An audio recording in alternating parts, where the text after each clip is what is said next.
Hey YouTube, it's Emily.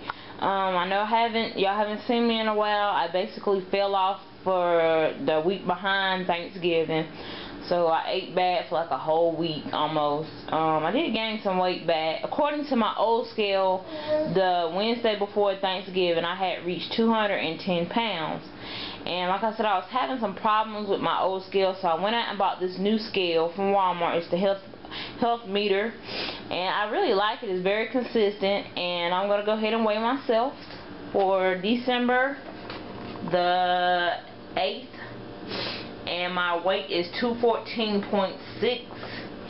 so this is what I'm working with. Going by the old scale, I guess I gained around 4 pounds back for Thanksgiving, and I'm just going to do a double weigh-in to see if I get the same thing, and I did. So we're going to go with 214.6. I'm going to make some more videos soon, so look out for my videos.